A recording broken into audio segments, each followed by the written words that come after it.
Good evening, guys. Can you hear me?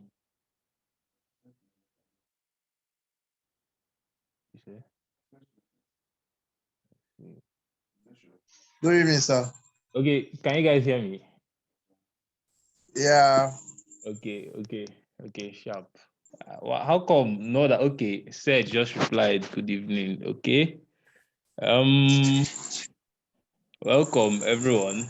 So my network was bad at first, but I just hope we where they use Glow no go Glow no go scam us. Okay. So people they quick to know. Okay, so let's start. My name is Alexander Omega, and this session is purely an AMA session. The meeting is being recorded. Okay, please mute yourself. Please mute yourself. Mute yourself. Okay. So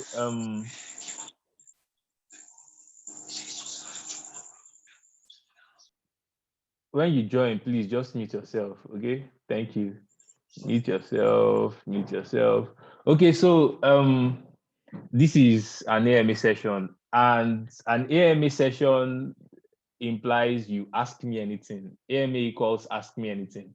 So bring forth your questions. Let's trash them together. Okay. If you have any questions, bring them up.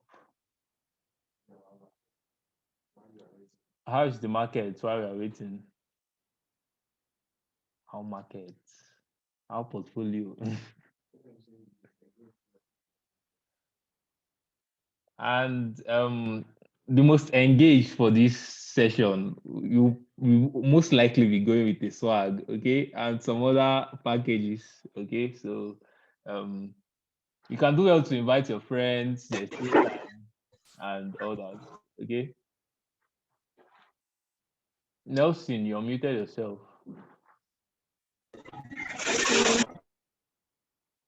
You have a question.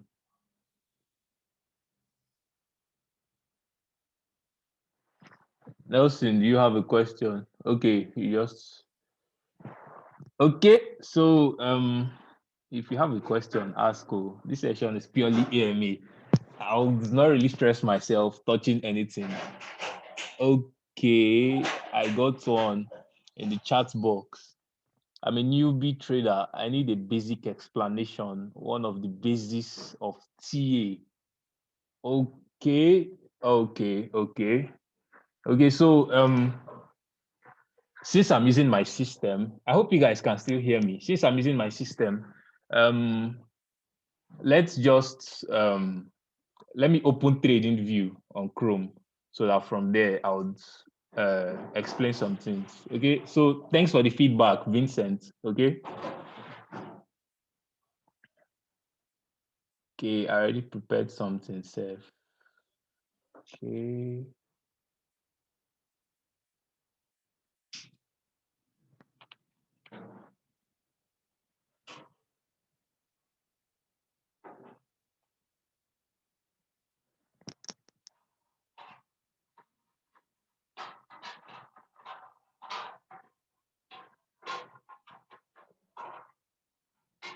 Okay, so I'm about sharing my screen.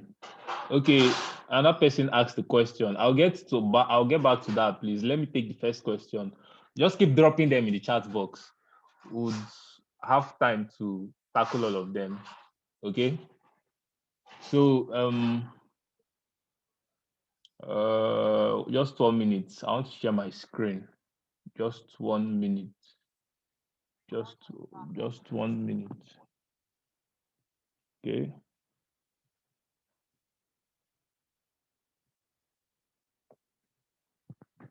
Yeah. Okay. So can you see my screen now?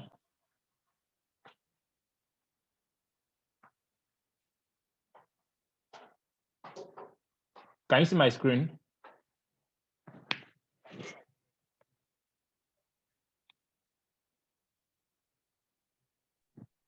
Yes, I can. Okay. So let's go on. Let's go on now. So it's just running TA or technical analysis. you need to know what technical analysis is, first of all, okay? And then you also need to know what analysis is at all, okay? There is technical analysis and there is fundamental analysis, okay? So technical analysis is using past price data, okay, to analyze the potential or future market price action. Now, this is the Bitcoin chart, okay? So I'll come back here. Let me just show you for Serge that asked how to run basic technical analysis, okay? So when you're running your analysis, the basis is support line or support zone and resistance zone or resistant line. You understand? Okay, so you can see this zone. I'll explain these things. Okay, if time permits. Okay, so this is one zone and this is a line. You can see I labeled it. This is the resistance zone. Okay, so let me explain these things. Let's assume you were, okay, let me use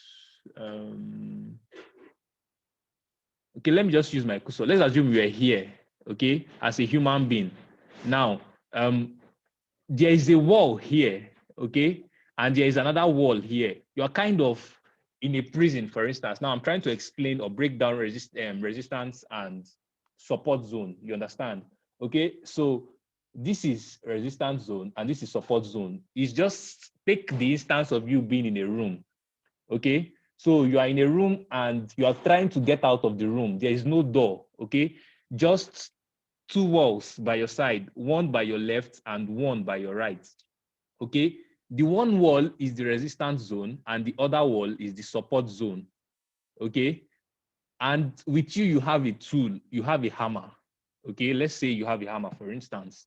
Now, you try to break this zone, this resistance zone or this resistant line, okay, with your hammer. When you hit the wall first, the wall will not just break and you can now pass through. It will not be so. You understand?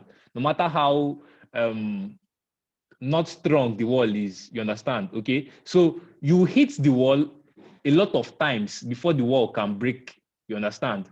Okay, same thing with this support zone. Okay, so you would have to hit the wall. Before the wall would have to get soft. You hit a particular zone, you hit a particular area a lot of times. Okay, then that zone would get soft, or that part would get soft. So the next, as more and more times you hit that zone or the wall in this scenario, it will make the wall softer. So you can be able to break and continue to break till you break out of that room, okay, through that wall, okay, with the hammer. Okay, now the scenario is now the same thing with the market, okay. Now, this uptrend, you can see I labeled this uptrend. This is an uptrend, okay. Price started from here, okay. It went up, came down, went up, came down. The market does not move in a straight line ever, okay.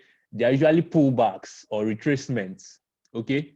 Usually pullbacks or retracements. Now, the market got to this zone. Remember, I tagged this place resistant line and I tagged here resistance zone.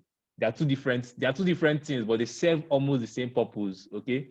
So resistant line is kind of should I say a newbie way of drawing resistant line, or that zone, that place you should call resistance zone. Okay. So not professionals or unprofessionals or unprofessionally, you would draw a line as your support, as your resistance or your support zone, okay? But it is wrong. It should be a zone, okay? And there are some reasons for that, okay? So now you see price went up, came down, went up, came down. And when it got here, it came down again before breaking out, okay? Before breaking out here. Now, this was an uptrend, okay? Now, this is a downtrend. You can see how it came down. Okay, so same thing. Now let's look at the Bitcoin chart. Now this is Bitcoin daily chart. Let me zoom in a little. Okay, let me zoom in. Now, in running your technical analysis, you are supposed to consider a lot of things, you understand? In running my TA, I use line charts. Now, see here, this is currently, these things you see, we call them candlesticks, okay? But for formality and to do things how I've learned and how I think are is the best way, you change it to line charts, okay? Because line charts, let's go back to candlestick. Let me show you something. Now, look at this particular candle, for instance, now, this green candle, okay? So you see here, from here of this green candle till here, okay? We have something like a fat body, okay? So in between here and here, we call it the body, okay? So what a line will do is that it will give you the close. We call it the candle close, okay? We call it the candle close. That is where the candle closes, okay? So we have the open of a candlestick. We have the close. Please mute yourself immediately you join. Thank you. You have the open of a candlestick. We have the close, okay? So let's assume this particular, for every green candle, the open is lower than the close, okay? So the open was around here, and then the close was around here, okay? That is why it's closed green. But if it is for red, the open would be up, and then the close would be down. You understand? Okay. So please mute yourself. Now, recall that there is support and resistance. There is such a thing as support and resistance. Now, the resistance zone is where, please don't draw on my screen. Don't draw on my screen. The resistance zone is that zone where price would get to, and instead of it to just easily break, it would come back down. You understand? Okay. The resistance zone is that place where the market would get to, okay, in price action, and instead of it to just continue going up, it might just take a reversal or struggle around that zone before coming down. You get? Okay. So let's assume the price of this asset, let's assume it was Bitcoin, here was $5,000. Okay. So it got to this zone. This zone is $10,000. Okay. That's the instance. Okay. When it gets here, it will start dropping. Why? Because we have a lot of resistance zone. We call resistance zone supply zone. You know what supply is in economics now? When you give out what you want to sell. Okay. So that is that's what the resistance zone is. Okay. So when the market gets here, we have liquidity. We call it liquidity. We have people already set sell orders here. Because this zone, whenever the market gets here, it's harder for it to break through. Rather than break through, it struggles with its zone and then potentially comes back down. You understand? Okay. So that is what happens in the real chart. Okay, then the support line is where the market would get to. And instead of it to just easily break down, it would struggle before coming down or struggle before going back up. You understand? Okay, so that is the basis of technical analysis. Okay, and there was something I wanted to chip in. What was that? What was that? Okay, yeah. So I just remembered. Now, whenever a resistance zone, because a resistance zone will not always remain. Price must break this zone one time or the other. You understand? With respect to whatever is going on in the market. Okay, so whenever a resistance zone is broken, it immediately turns support. Okay, so we determine that a particular asset is either at support or below support or above support with respect to the current market price. Same thing with resistance. You understand? So let's say the price of this asset, let's say this is Bitcoin now and it broke $10,000. This resistance zone automatically turns support zone, because if the market should get down here, it will still struggle before coming back down or potentially going back up. We have liquidity here. This is a supply zone. You understand? But this supply zone will now turn to a demand zone after the market has broken this zone. You understand? Okay, so this is the basis of technical analysis. Same thing with the support zone. Whenever the market gets here, it breaks it. This zone that people were looking to buy from before, people will now be looking to sell from. So let's look at the Bitcoin chart again. So you would probably understand what I'm saying, okay?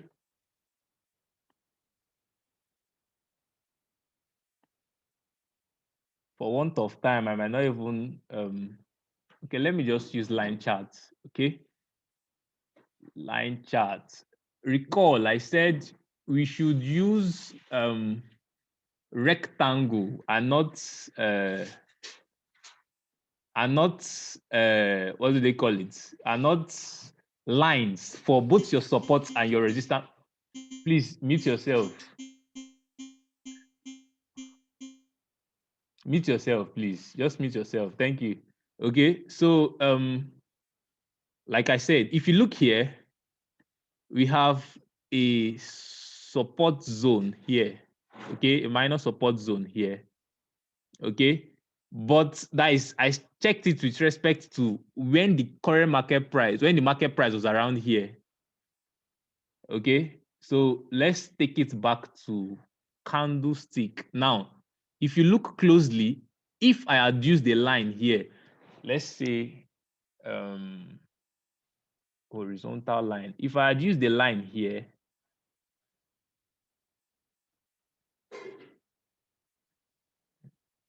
here, page.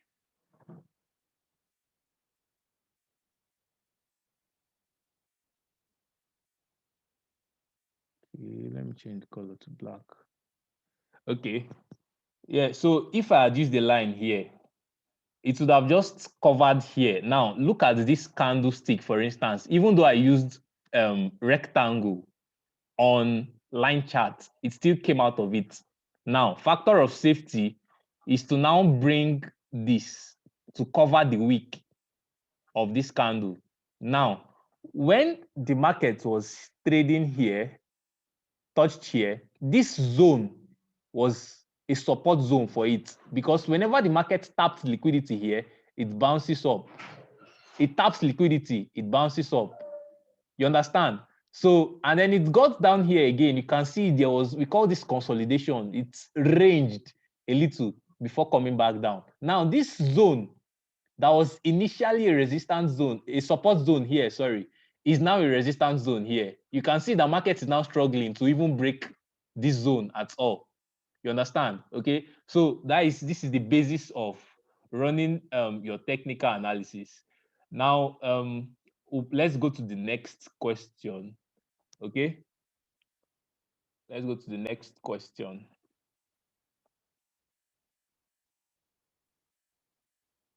Some people are complaining of network issues. So sorry.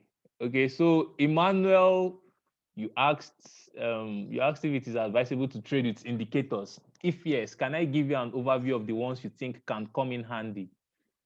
Okay, sharp. Yeah, sure. Okay. And Nelson Daniel said he can't see the candles clearly. Wow. I'm so sorry about that. Probably network. Okay. So let me share my screen again. Let me share my screen. Now you can see my screen, right? Okay. So let's get to work. Now, you want to know indicators, if they are useful or if to use them. Okay. Now, there are a good number of indicators that are very useful in crypto trading. Okay, you can see the ones I have here. These ones that I have here, these are the ones I actually use. You can take a screenshot, or if you have the ones you use. Okay, the other ones we have, okay, this one is the MACD. This is moving average. This is moving average exponential. That's exponential moving average. Then this is relative strength index, and then we have volume. Volume is even supposed to be turned on by default self. Okay. We use volume. Volume is one indicator that is very sharp, very sharp. Okay. So we use volume indicators to know how far in the market. See, for instance, here. See here. See this, see how this bar top here, okay? A very long bar, okay? Now, if you had bought here, because you trace it to the candlestick, if you had bought here,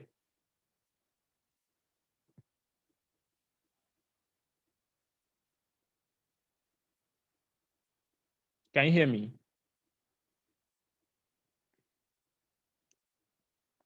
Can you guys hear me? Yeah, I can hear you. Yes, you can. Okay. So you trace it to the candlestick. Now, if you had bought here,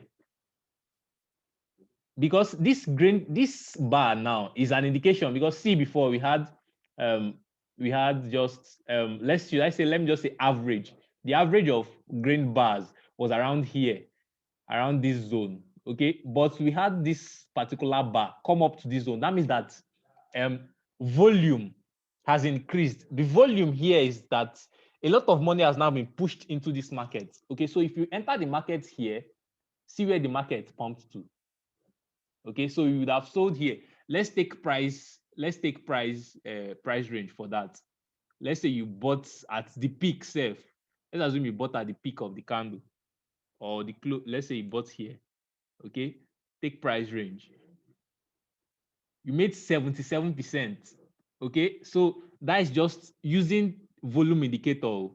You made 77 because of this sharp volume, because you know that, okay, if you probably know how to read the to read volume, you know that, okay, a lot of money has been pushed into the market and there's a potency for a price increase. You understand? Usually running technical analysis or even fundamental, there's no certainty in the market. I like saying these things.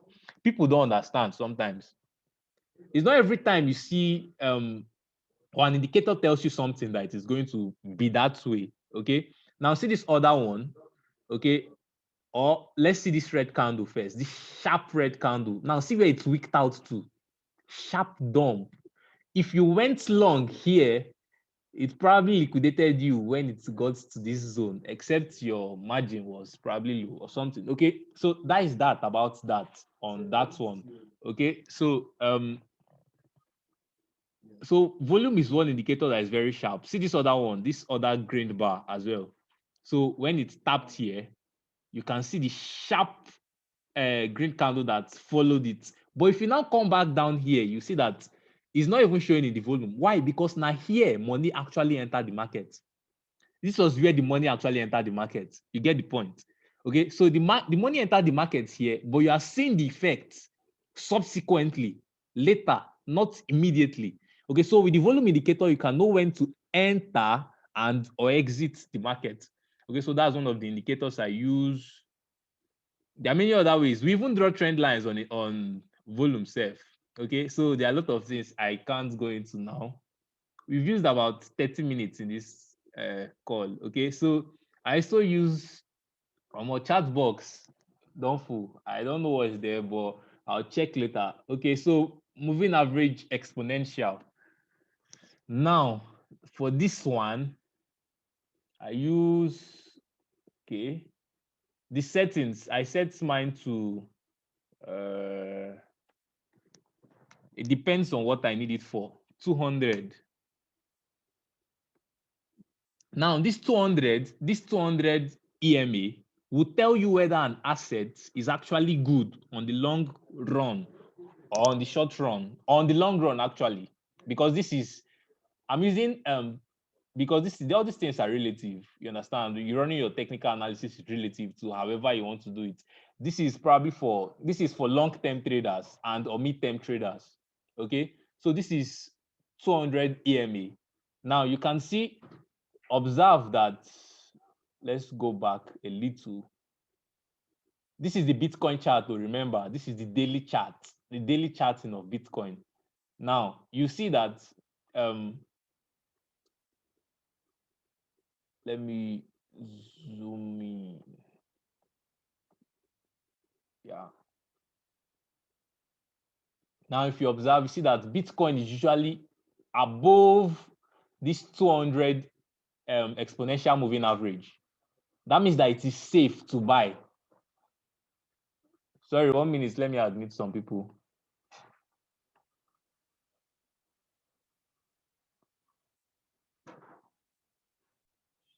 Okay, so you see that it is usually above this moving average. So now you can see that it went below because this moving average is serving as a support zone, a kind of support zone. Again, remember the basis of technical analysis, just like somebody asked earlier and I answered, is knowing the resistance zone and the support zone. So even indicators still lean on support and resistance. The basis of technical analysis is support and resistance. You understand? Support and resistance is the basis. Now, see from here. Remember I told you whenever it is, we check whether a coin is below support. We check whether a coin is above support or below support or above resistance or below resistance with respect to the current market price. Okay, now see price action here. I don't know if you can see this. Let me move it. Okay, now see price action here. It was below this 200 EMA. That means that this zone or this EMA was now serving as a resistance zone. Now see, it broke out of it. So that means we are now back at safety. You can see the range. Okay, so that is that about that. And currently, if you were following the 200 EMA, you'd have probably exited the market around this zone because this was see even the volume indicator showing you that a lot of money was removed from the market. Okay, let me zoom in a little there. Let me zoom in. Okay, now this was where this support zone turned resistance. Now you can see it is above price action. See price action. Now see the 200 EMA. Now this is another indicator that I use. Okay, these indicators that are here, I told you these are the only things I use. Now for the relative strength index, some people call it what is that name? Nick. I forgot what Nick called this, but this particular tool is also very, very powerful, very, very powerful. And let me just show you something on this RSI. Now, if you're a very good analyst, let's say technical analyst, the RSI is a very nice tool for you. You understand? Let me zoom in on this RSI. Okay, now this is 2021. Okay, 31st December. Okay, and then 2021. From the beginning of this year till current market price or till current date, the market has been in a downtrend on the RSI. Shocking, right? Yes, I know. Okay, so we have this. So the RSI is one sharp tool that traders you can almost not do without the RSI. The RSI is just very necessary. Okay, very, very necessary.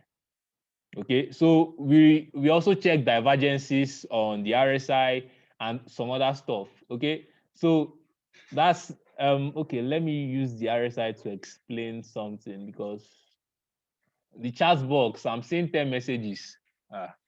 Now me go read all those things. No wahala. Okay, remember see here now, for instance. See here. Okay, so here was the market was at its peak and dumping. Okay, dumped here, pumped here. All these things on price action, the market was in an uptrend up to this zone, and even up to this zone self. See, let's take it, let's say here. Okay. So if you're drawing your trend line, though this is not very accurate because I'm just rushing. Okay, so this is it. The market was in an uptrend. You understand? The market was in an uptrend. But on the RSI, the market was in a downtrend. So the dumps you are seeing, they're imminent. You cannot do without these dumps. It's just the necessary. Now, see where the RSI started. Okay, 11th December, and okay, tapped here, came down here. So it must touch around this zone. So it touched back here, which is another resistance, because this is a channel. We call these things channels. Okay, when you draw a trend line, you draw another one. You can also use we have see this parallel channel. You can just use it as well to run channels for ease and clarity. Okay, it will even give you the center of where that stuff is. Okay, so that's that about that one. We can't go deep into all these things today. Okay, so this is basically AMA, but I'll touch all of them. Okay, so I've touched volume, RSI, AMA. Moving average is more or less the same with exponential moving average. Then MACD. Okay, a lot of people also like this MACD. Even though me, I don't like MACD, Sha. I use it sometimes, anyways, but MACD. Okay, so the MACD has two lines. It has these two lines now. Okay, this is on 9-day. Okay, this is 9-day. Okay, so this blue line is the signal line. That is, should I say, a bullish line? Okay, so that is a bullish line. So currently, if you check the MACD, the markets, okay, markets dumped, and then okay, there was a crossover. We call this golden cross. There was a crossover, and the market is potentially bullish or green currently with respect to what the MACD is showing us.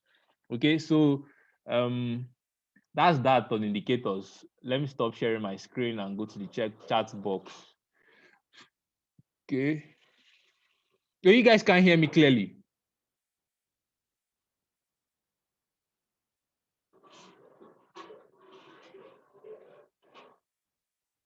Can you guys hear me?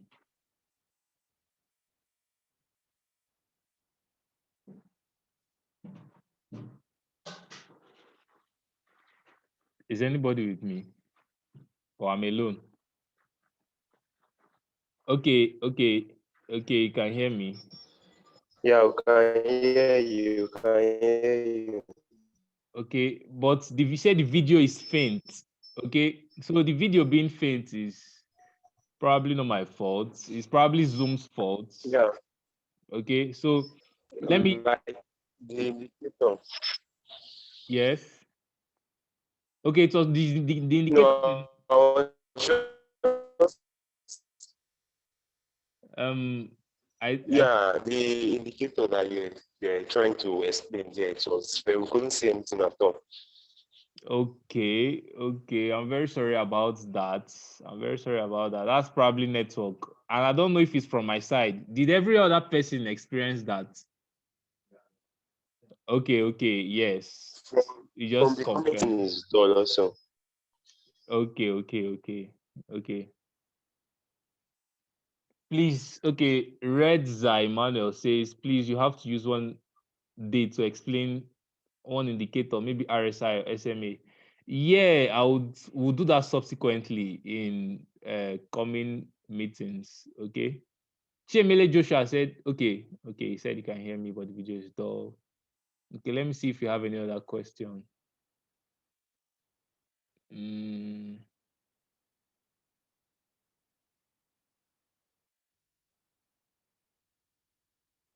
Okay, Vincent, you asked, my question is about the technical analysis you just explained.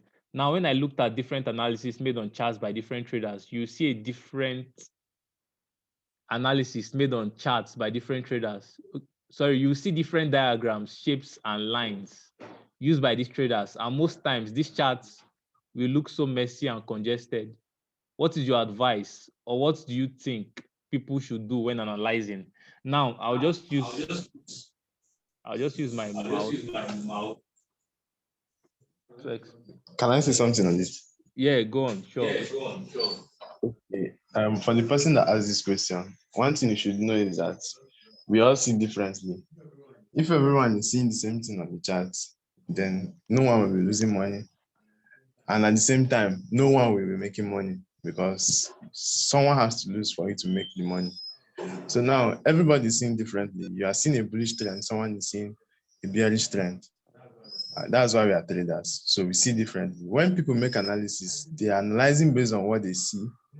even though we are all advised, it's best you just keep it simple. Don't mess up your charts. Just trade what you see. That's the punchline of everything. If you are seeing a bearish trend, trade it. If you don't mind what the other person is saying, you know what you are seeing, and that is why you should be confident in yourself.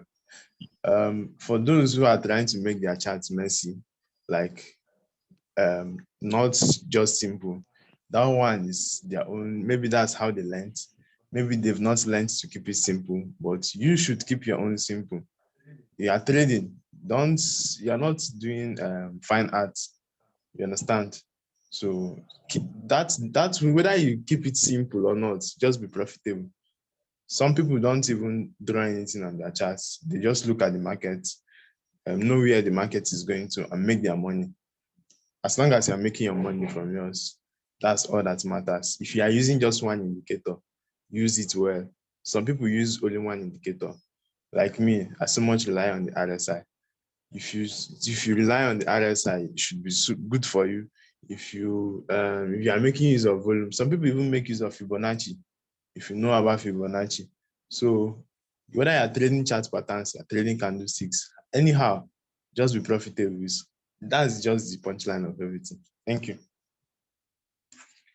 Yeah, thank you very much, Ogaranya. Now, that guy is also an ambassador, a Binance campus ambassador, and he doesn't like showing himself. He's this humble guy and stuff, but it's good. Okay, so let me still touch that. You say you see that they draw different diagrams and the chart is messy. How I learned technical analysis is learning the basics. First of all, you need to know where you are going. See, the market is just like another world entirely. Okay, some people are speaking Mombasa, some people are speaking English, some people are speaking French. You just need to follow the language that you understand. The basis of the market, of running technical analysis in the market, is support and resistance, no other thing. Okay, and then you can attach trend lines to it. Okay, with trend lines, you can draw channels and draw chart patterns. Okay, so there are chart patterns that come out in the market. Okay, and all that. Okay, so when you see a chart that is messed up, usually the person, most of the times, I don't even like those kind of charts. If you have seen my charts before, you would observe that usually very simple and you just see lines. Those lines are just the resistant lines or the resistance zone, and that will just be what you see mostly. Okay, so those other things are not very necessary. You get the point. Okay. So Redza Emmanuel says you prefer RSI, then it will be better you teach with that. But how is it related with price action? Now, indicators are, because you need to understand what an indicator is first before you delve into this stuff. Now, an indicator is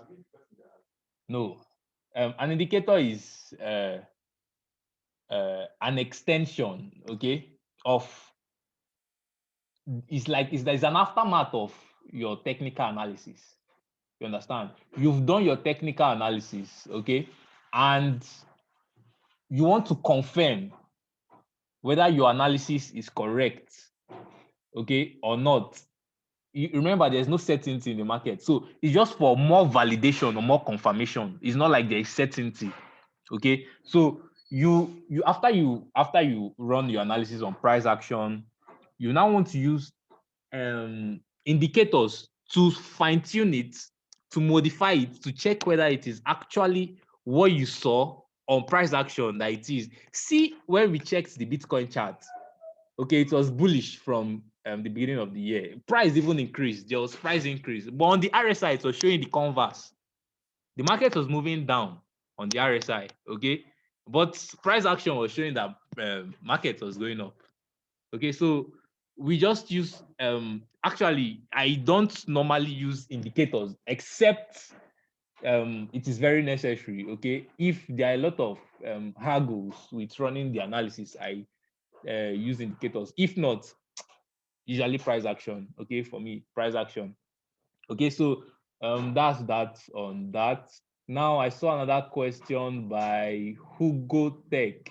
can you discuss about proper risk management and how best do we select entry levels? Very nice question. Let me start with the second one. How best do we select entry levels? Now, you select your entry, your exit, those levels, you select your entry and your exit levels before you enter the market. Yes, I said before, not after. Now, you run your why the essence of analysis is to have a direction. You understand?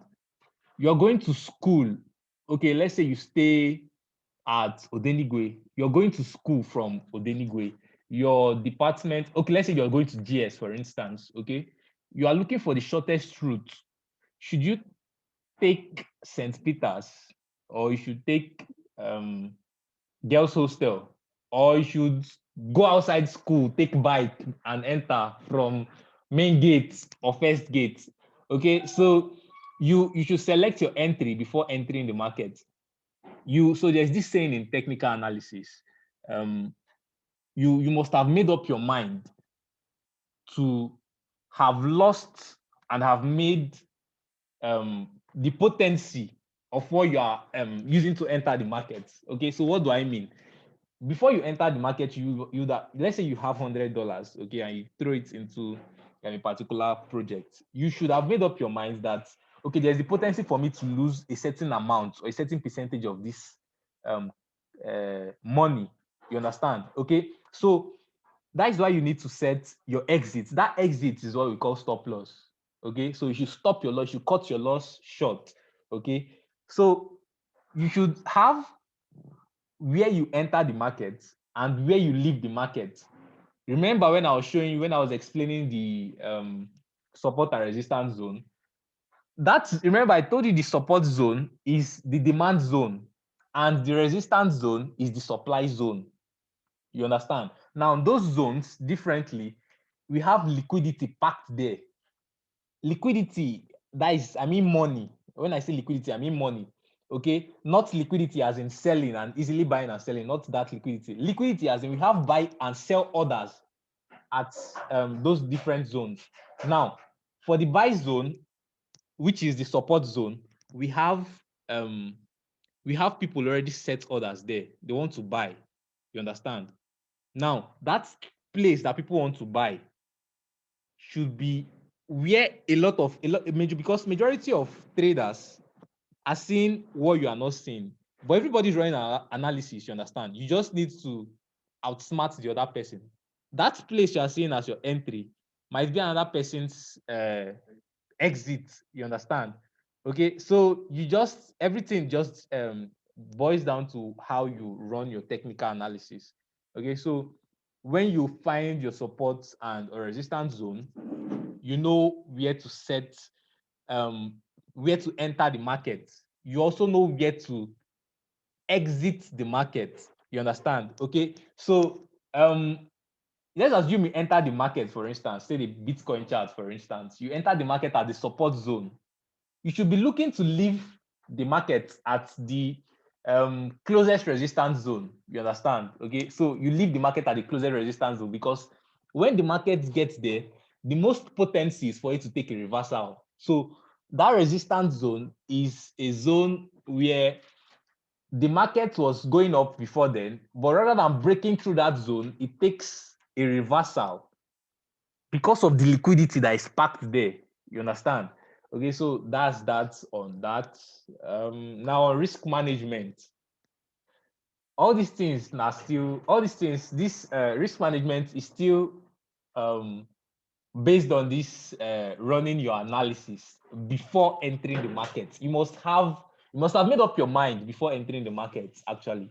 Okay, so you have where you enter the market, where you exit. Now, let's say you have $100, for instance. Okay, you run your technical analysis. Okay, and there's something we call risk to reward. Okay, that's probably what it's asking. Okay, so you select what your risk to reward is, or you calculate your risk to reward before entering the market. Now, if you're exposing yourself, if you're exposing 50% of your assets, of your money, of your capital to the market to probably make 30%. It's not really wise. Okay. But if your your risk to reward is let's say you have to potentially make 50% profit and potentially lose 30%, you can take the risk. That is like 5:3. You understand? Okay, so that is the idea. You get the point. So your reward should be greater than your risk. The basis, your primary aim as a trader, I said this thing at the beginning, is to make profit, simply to make profit, no other thing. You understand? Wherever you see that you're going to make profit, you tap in. You understand? Okay, so you cannot be entering a market and your entry is, let's say, $1, the exit is $1.5, and the exit is $0.5. That is the 1:1 risk to reward. You understand? So it's not very fair. You understand? You should make more than you lose. Okay, so you should also try to I talked about, okay, it was not here I talked about, sorry, taking profits. Okay. When you make profits in the market, you should try to take them off the trade, you understand? Convert them to either Theta or something, okay? Or just remove it from the trade, particularly, okay? To secure your capital, you understand? Okay, so that's still risk management, okay? So that's that on that. I don't see any other question. Okay, we have one new question down. Let me see. When you say liquidity, specify. Okay, the liquidity I'm talking about with respect to running, when you run your technical analysis, is those zones, your support and resistance zones. Now, those zones, you have buy and sell orders. Let me share my screen.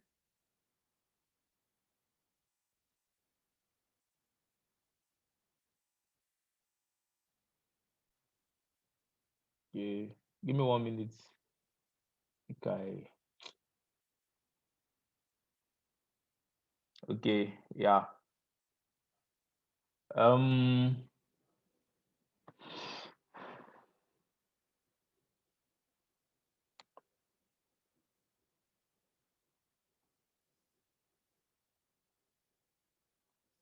Factor of safety, boom.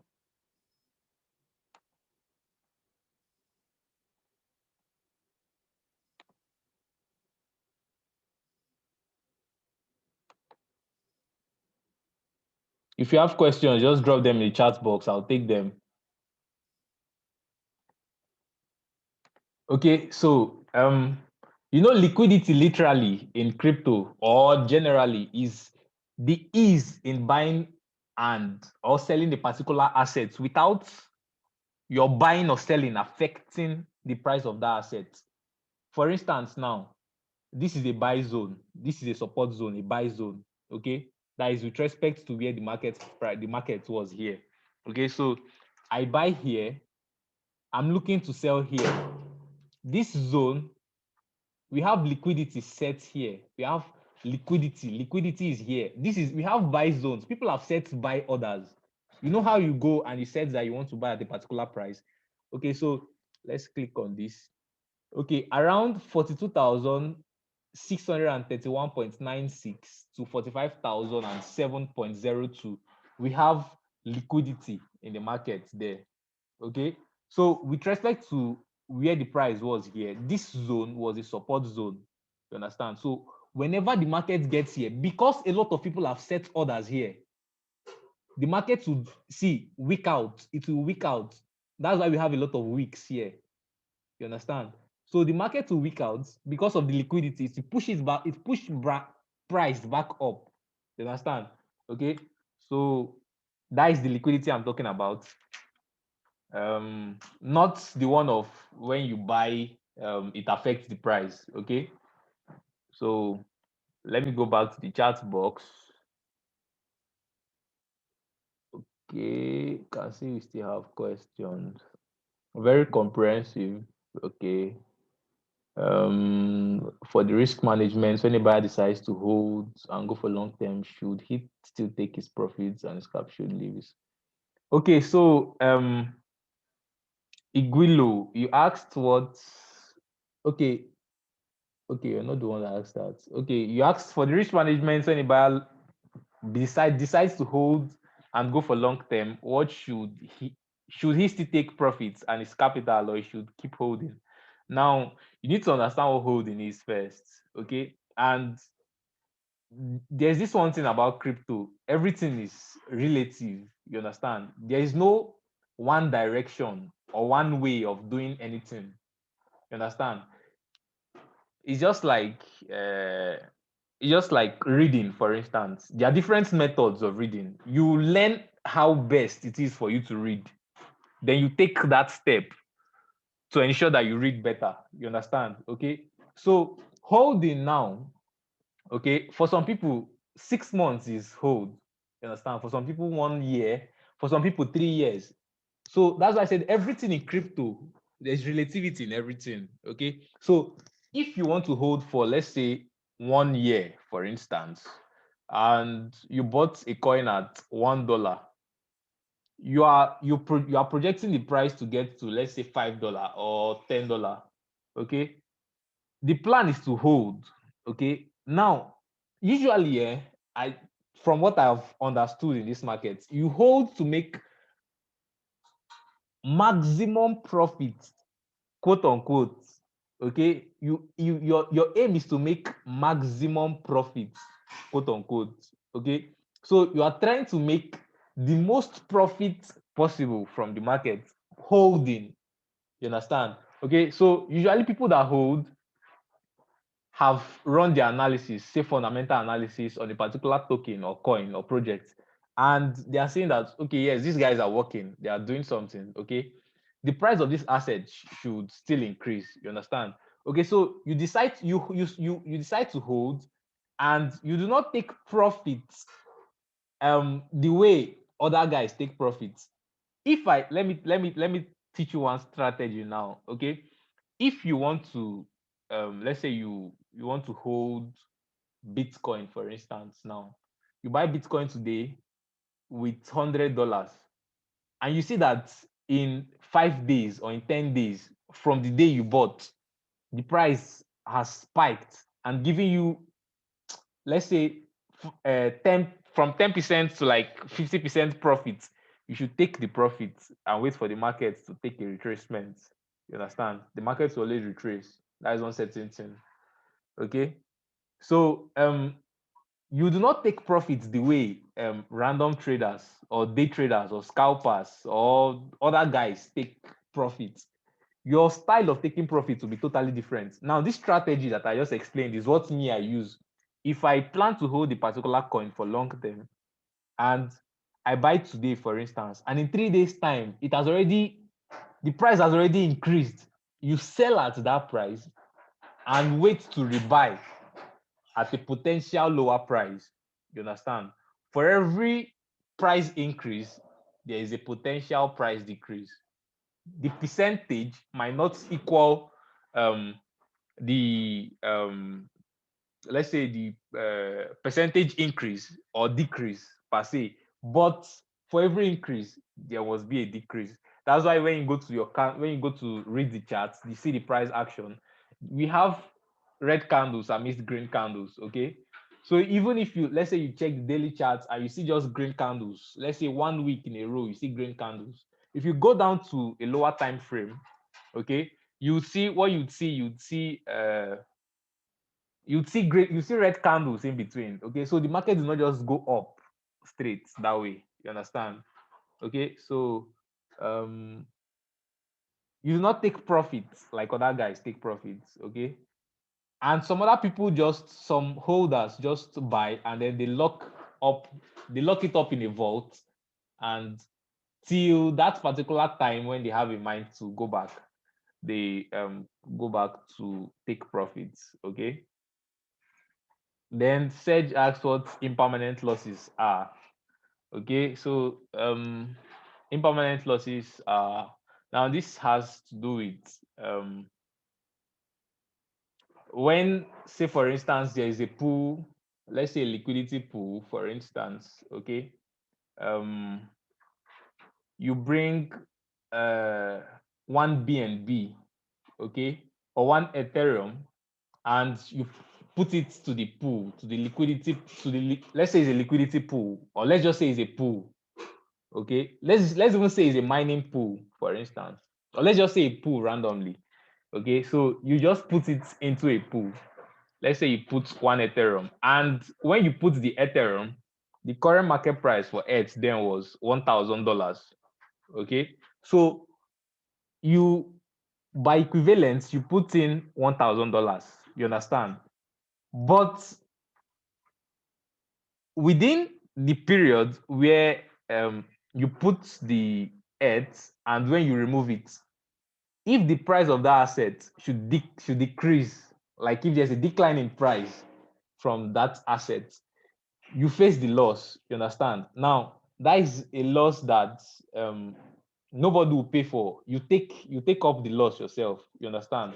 Usually it happens on DeFi, okay? When you go to buy a particular token or asset, okay, and let's say you provide liquidity or you stake that particular asset or crypto with another one, okay, let's say you stake BNB, BNB ETH, for instance.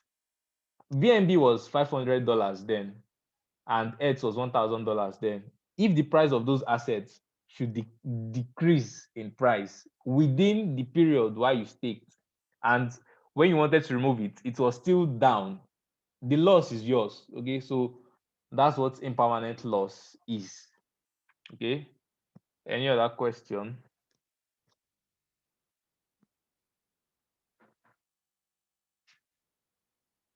Any other question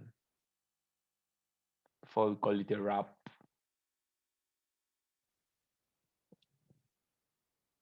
Will not answer my question for beginning of this meeting. I say how market, nobody answer me.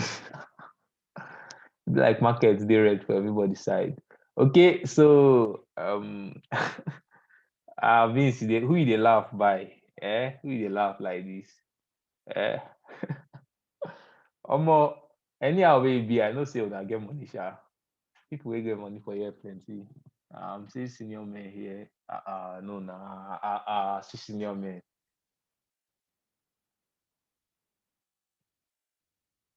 Who they laugh you? Who they laugh you? Una get money now. Okay.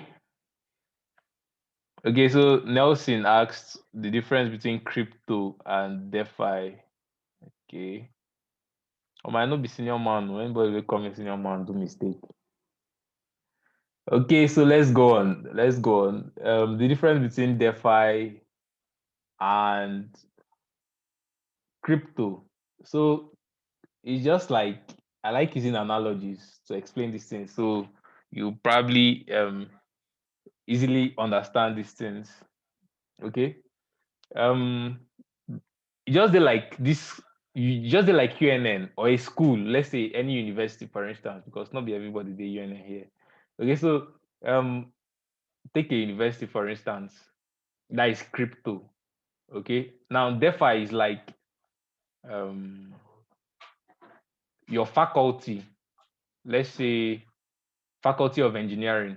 Okay, so that's what DeFi is. So crypto is the body, is like crypto is like the world. Okay, and then DeFi is like a section or a city or a town or a village or a place in that world. You understand? Okay, so that's that about that. Any other question? Or we call it a wrap. Yeah, bro, can you hear me? Yeah, sure, I can. Yeah, so if DeFi is like a faculty, then what does it do? What does that faculty do? Okay. What's it, is Yeah. it related to crypto? Like now, we all know about crypto and the different coins. Then DeFi itself, how does it work? Is it something like all this DApp on Trust Wallet. I get your question. Okay, so so basically the question would be, what is DeFi? Okay, so DeFi is an alphabetism for decentralized finance. That's a short for decentralized finance. Okay, so we all here should know what Binance is. Okay, so Binance is a centralized platform where you trade crypto for other crypto. Now, Binance is centralized because we have CZ, the head there, you understand? And CZ has staff working for him, you understand? Okay, so Binance is centralized because they have a body controlling it. Okay, if they can affect things that you do. Okay, so let's assume you deposit a coin, okay, and you sent it to a wrong address. You can chat up their support and they help you resolve it. You understand? Okay, so that's Binance. Okay, now on the case of DeFi, you are fully in charge. In Binance will tell you input your name or input your mail address. Tell us, run KYC, you understand, verification and all that. If you don't do those things, they might freeze your account, you understand, and you know that it's because they have the ability to freeze your accounts that they are doing that. Okay, but in DeFi it is not possible. So DeFi is decentralized finance. Now, when Bitcoin was being created, okay, by Satoshi Nakamoto, the idea was, one of the biggest ideas was decentralized finance. So what DeFi is preaching that decentralized finance in the actual sense. Okay, so when you go to Trust Wallet, for instance, Trust Wallet is just a gateway. You understand? So DeFi, decentralized finance, now means that instead of a particular body controlling your assets and your activities, you are fully in charge. Okay, so you deposit a token into, let's say, Trust Wallet, for instance, which is a gateway. Okay, you deposit, let's say you deposit Bitcoin or you deposit ETH, for instance. You want to use it to interact with a DApp. You understand?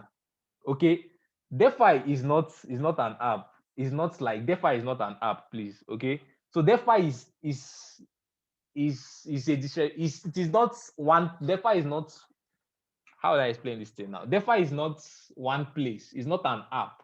You access DeFi through what we call DApps or dApps. Okay, so it's just like logging into a website. Okay, and then you get the benefits from that website.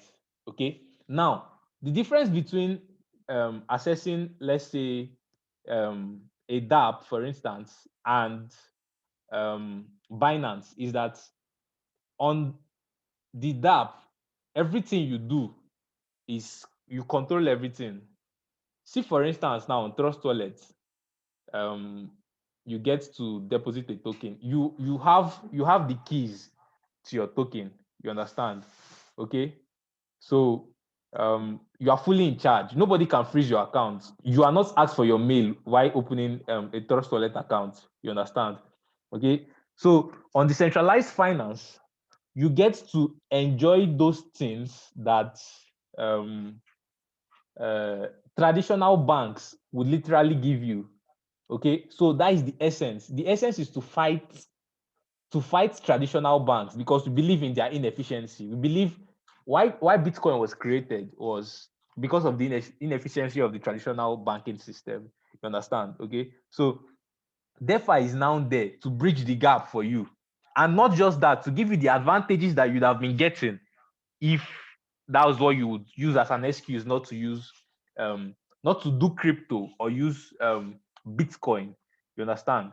Okay, so the idea is now, okay, somebody says I have 10,000 naira in the bank, and because I have given them my details, I can take a loan of an extra 10,000 naira. You understand?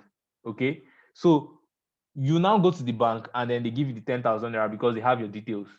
On DeFi, you have the ability to borrow. You also have the ability to even lend out, okay? And you make money through these processes as well, okay? So they are trying to bridge a gap. So what DeFi is doing is preaching decentralized finance in itself.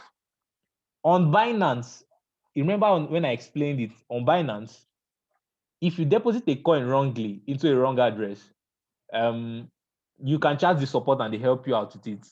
On DeFi, you cannot, there's nobody to chat, you understand? Because it's just you and what you're doing, you understand? Okay, so the idea is you are fully in charge. There is this decentralized nature, there's no third party. Everything is just programmed, you understand? Everything is just programmed. And then you affect how those programs should affect what you are doing. You understand? Okay, so I think you are clear on DeFi now. Okay, so with DeFi, you can borrow, you can lend, you can stake, you can engage in a lot of things. Okay. Okay, so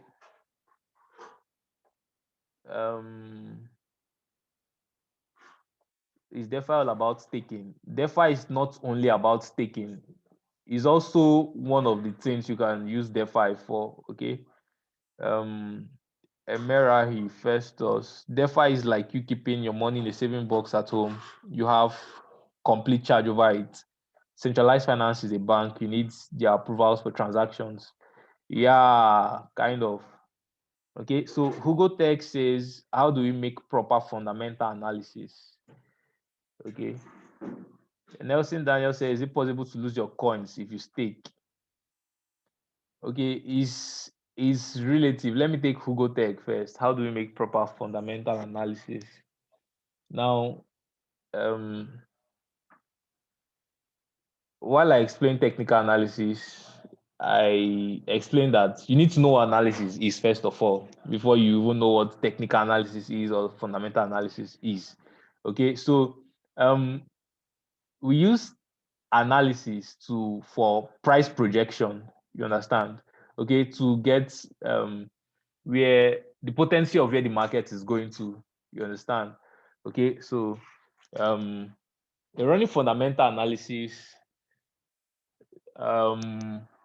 you get to do a lot of work. Okay, we use the coin market cap, CoinGecko.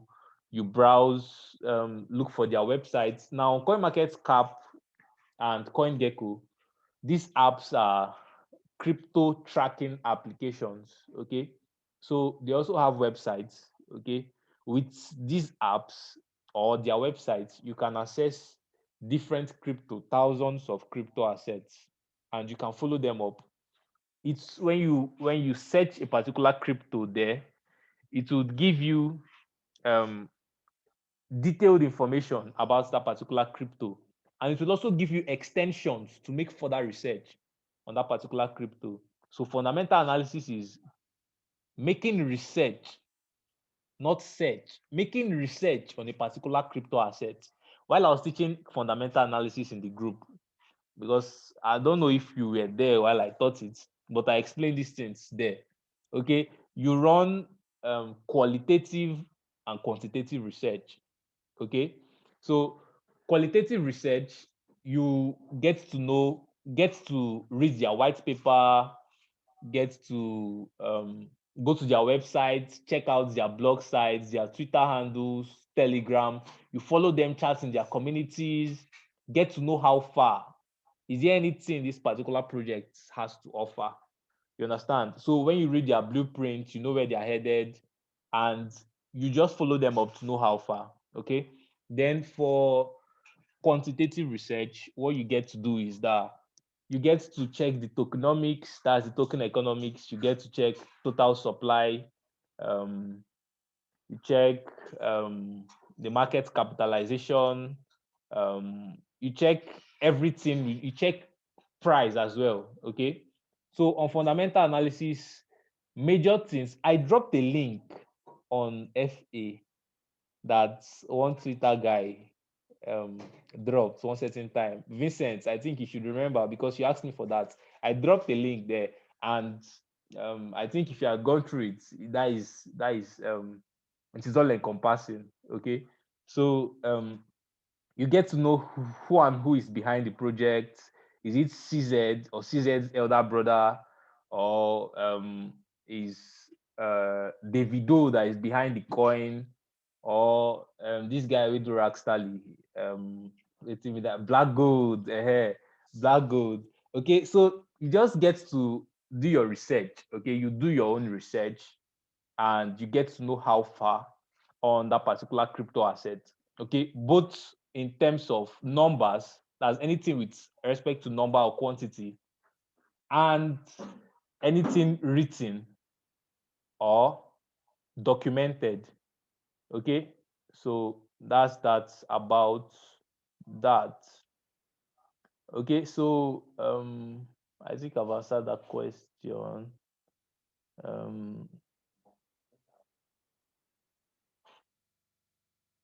Okay, I think that is all the questions. Yeah, Nigeria don't give us red card for Twitter side. So sorry about that. Any other questions before we call it a wrap? Omo, it be like we go continue this. I know one more they go. We will continue this session for. Let's continue the group. If you have any other questions, just hit me up in the chat. I say chat box. Hit me up in the group, and I'll try to reply. And for everybody, okay, let me take a snapshot now. Let me see everybody in the meeting. Okay, we have 13 participants. Ha. Somebody is asking my name in the group. Nament. Omo, I'm the group admin now. What you see is okay, you see pound sign and then you see joker. Okay. No problem, sir. I'm very sorry for the Johnson. Okay, so you see pound sign. Thank you very much, Vincent. So that's what you see. Okay. So we have 13 participants, excluding 1, 2, 3. Okay, we have 10 participants. Okay, so I really appreciate all of you.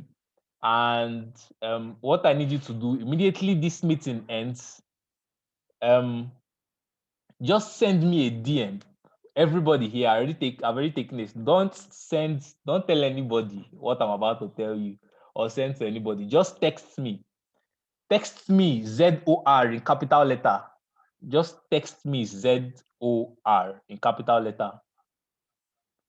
I'm seeing somebody just joining and meeting don't end. Okay, so just text me ZOR on WhatsApp.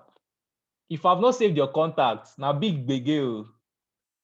You need to chat me also to save our contacts. I'm surprised somebody is asking me who I am in the group. Okay, so we'll end the meeting here.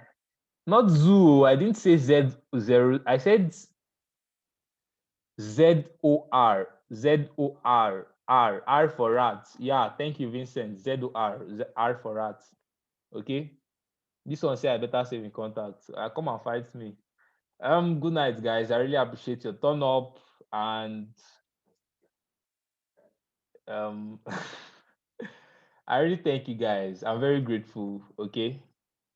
So we'll end the meeting here. Yeah, good night, sir.